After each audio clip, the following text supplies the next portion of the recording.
নমস্কার, আমি সন্দীপ। শুরু করছি মনপাথের দ্বিতীয় পর্ব।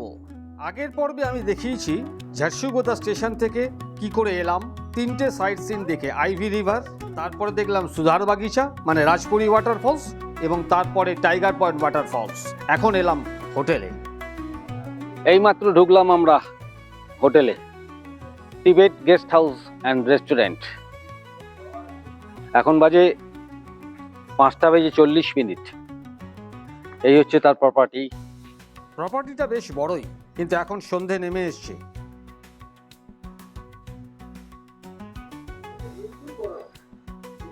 এই হচ্ছে আমাদের ঘর, পরপর তিনটে, 101, 102, 103। রিসেপশনে ফর্মালিটি কমপ্লিট করে চলে গেলাম রুমে। সন্ধে নেমে এলো, সূর্য এখন অস্তমুখী। সকাল থেকে প্রায় 9 ঘন্টা জার্নি করলাম, বেশ ক্লান্ত। সবাই ফোনে ব্যস্ত যে যার পরিবারের লোকের সঙ্গে। টিবেট গেস্ট হাউস অ্যান্ড রেস্টুরেন্টের এটা হচ্ছে রেস্টুরেন্ট।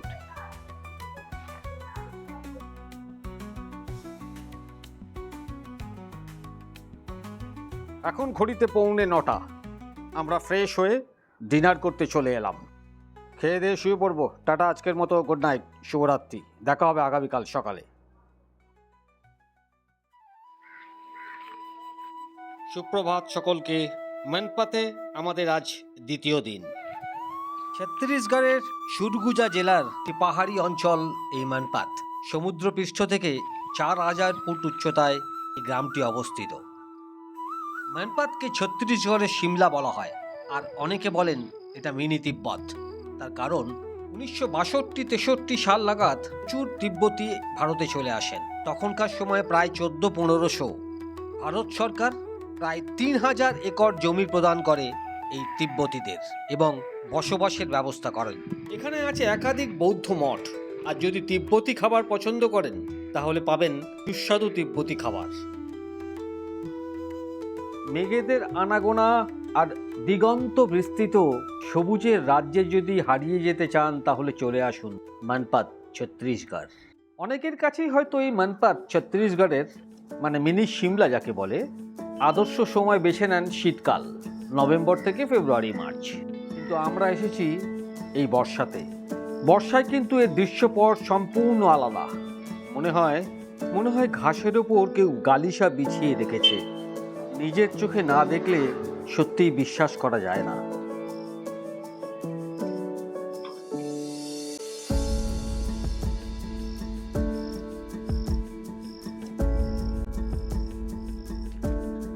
ব্রেকফাস্ট সেরে নিয়ে আমরা সবাই বেরিয়ে পড়লাম সারাদিনের ট্যুর। গতকাল যখন আমরা এসেছিলাম প্রায় 240 কিলোমিটার ট্রাভেল করেছিলাম, আজও প্রায় 160-70 কিলোমিটার ট্রাভেল করব। ব্রেকফাস্টে যার জন্য আমরা হালকা খেলাম, রুটি সবজি। এখন এলাম আমরা প্রথম স্পটে, থিনথিনি পাথর।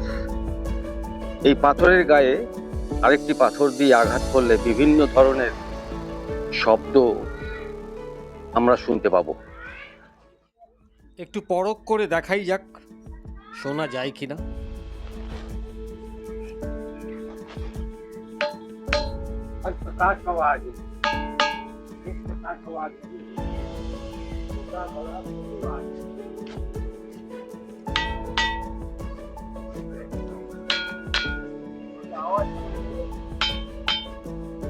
সত্যি কি অদ্ভুত না?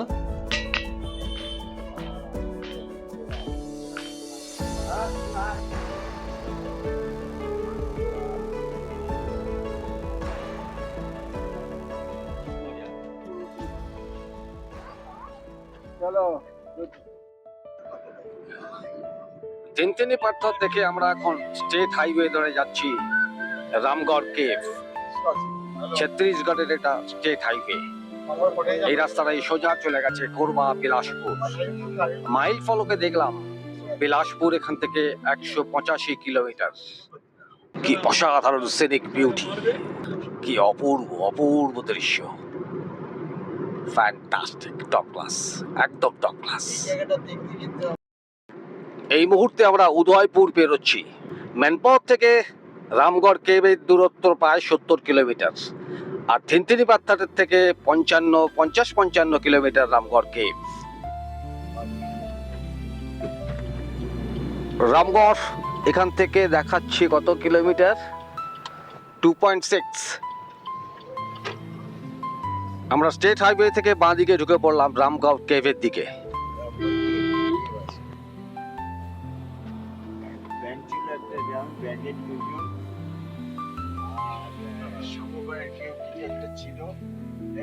কি অপূর্ব দৃশ্যপট একবার দেখুন, যেদিকে তাকাবেন সবুজ আর সবুজ।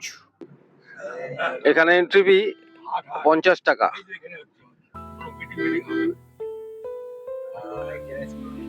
হ্যাঁ,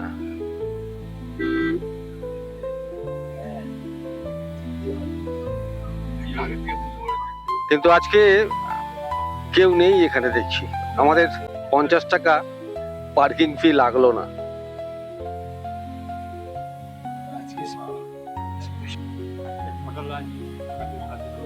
এটা হচ্ছে রামগড় কেভের পুরো এরিয়া।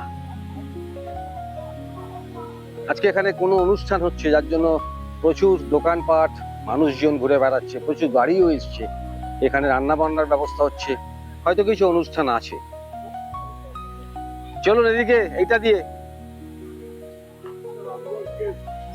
এই যে দেবুদা, দিলীপ দা, সমর দা নেমে গেছেন, দেবাশিস দা নামছেন আস্তে আস্তে, আর নিতাই দা ওইদিকে দাঁড়িয়ে আছেন।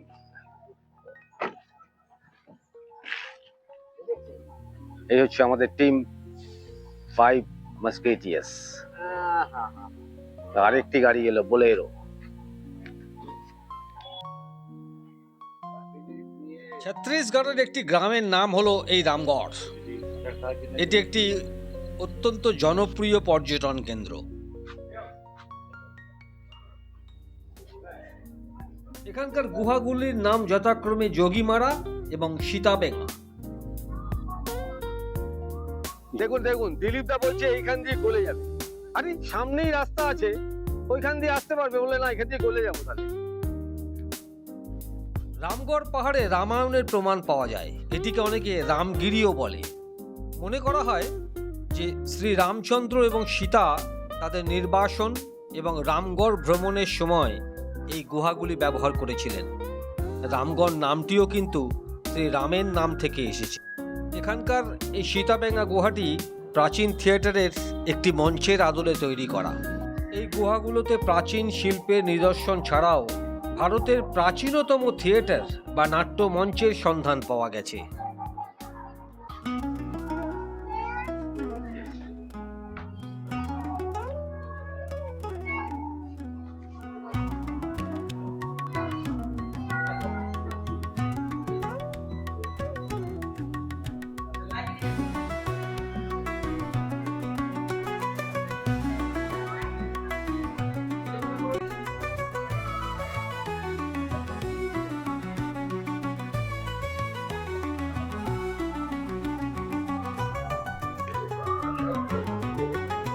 आइए।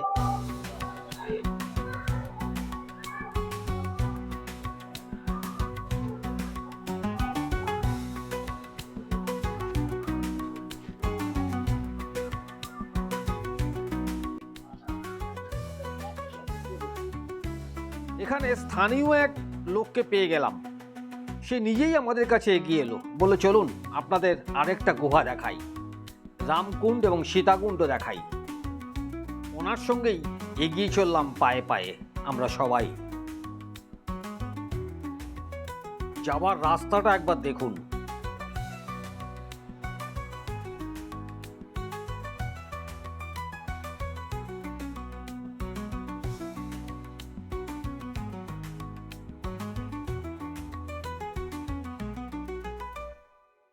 দেখুন দেখুন একবার, অ্যাডভেঞ্চার একেই বলে। এই বয়সের মানুষরাও এই সব রাস্তা দিয়ে অ্যাডভেঞ্চার করতে চলেছেন, সত্যিই ভালো লাগে দেখলে।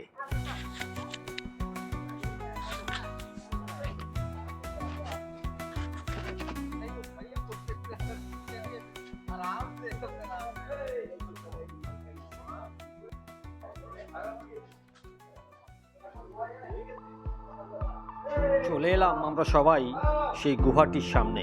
ওই যে সামনে যাচ্ছে এখানকার ওই স্থানীয় ভদ্রলোক। অপূর্ব অপূর্ব সুন্দর জায়গাটা।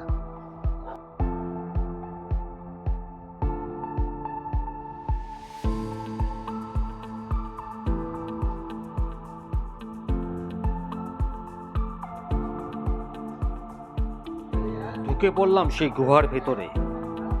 পুরো অন্ধকার। আমরা প্রত্যেকে মোবাইলের টর্চটা জ্বালিয়ে নিয়েছিলাম। অনেকটা দূরে এই গুহার শেষটা দেখতে পাচ্ছিলাম। ওখানে আলো কিছুটা হলেও দেখা যাচ্ছে। আমরা আস্তে আস্তে এগিয়ে গেলাম সেই আলোর সন্ধানে।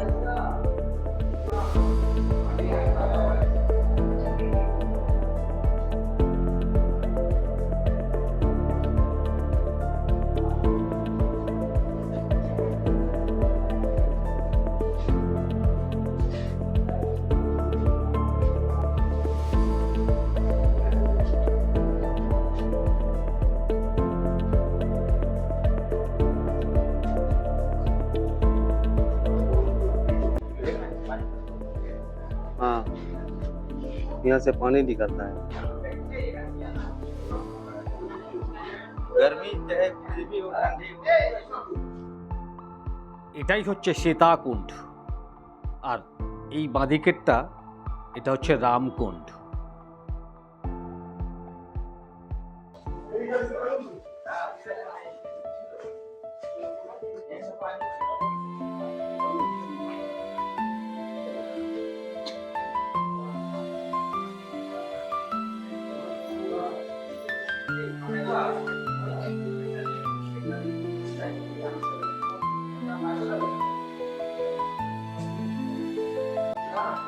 ইনি আমাদের এই গুহাটা পুরো দেখালেন। ওনাকে পারিশ্রমিক হিসেবে একটু অফার করেছিলাম, রিফিউজ করেছে। ভালো লাগলো দেখে। हाँ, इधर रास्ता है ना।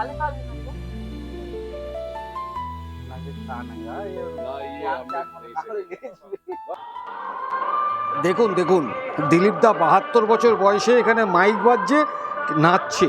কি এনার্জি! সত্যি এই লেভেলে energy. Hats off, hats off দাদা, hats off. Ramgarh cave, Sitamari cave দেখে, মানে যোগীমারা গুফা দেখে আমরা এবারে এগিয়ে যাচ্ছি উল্টা পানি।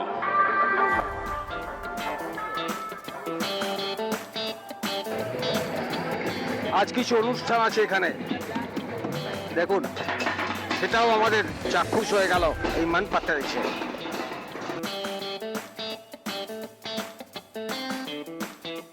আমরা সারাদিন যে এত ট্রাভেল করছি, আমরা কিন্তু কেউ বোর হচ্ছি না। তার কারণ একটাই, এখানকার প্রাকৃতিক সৌন্দর্য। চারিদিকে সবুজ, কি অপূর্ব রাস্তা, অসাধারণ, ফ্যান্টাস্টিক, টপ ক্লাস, একদম টপ ক্লাস।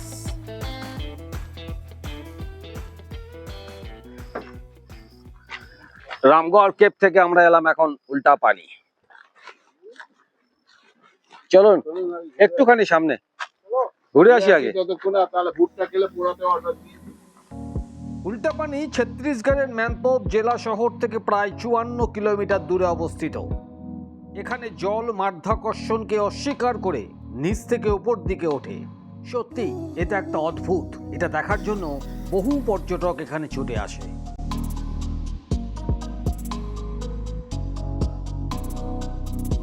উল্টা পানির মাহাত্ম্য হচ্ছে এই যে নিচ থেকে জলটা উপর দিকে যাচ্ছে। সাধারণভাবে জল নিচের দিকে যায়, এখানে হচ্ছে নিচ থেকে উপরের দিকে যাচ্ছে।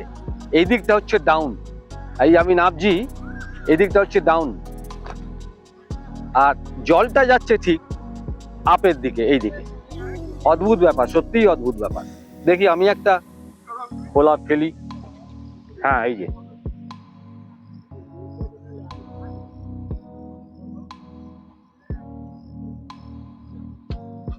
এই দেখুন, দেখুন একবার ওপর দিকে যাচ্ছে।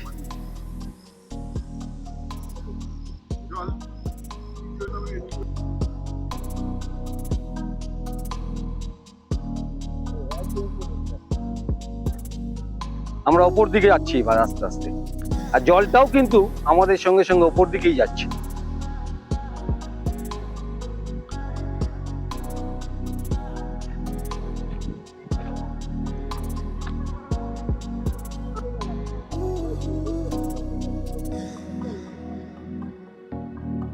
আমরা এই মুহূর্তে দাঁড়িয়ে আছি মানপাতের এক বিখ্যাত জায়গায়, উল্টা পানিতে। এখানে জল নিচ থেকে উপর দিকে যায়, সেটা আমরা দেখছি, চাক্ষুষ প্রমাণ করছি যে হ্যাঁ সত্যি যাচ্ছে কিনা। উল্টা পানিতে দেখা হয়ে গেল, এবার একটু টুকটাক খেতে হবে। আমি একটু পেয়ারা খাবো একটা। ঘুরে ঘুরে দেখছিলাম, অনেক দোকান আছে এখানে, শশা, পেয়ারা, ফুচকা, অনেক কিছু পাওয়া যায়, ভুট্টা। আমি পেয়ারা খাচ্ছি একটা, লাল লাল ঝাল ঝাল একটু পেয়ারা। বাকি সবাই খাচ্ছে ভুট্টা, চানা আর শশা।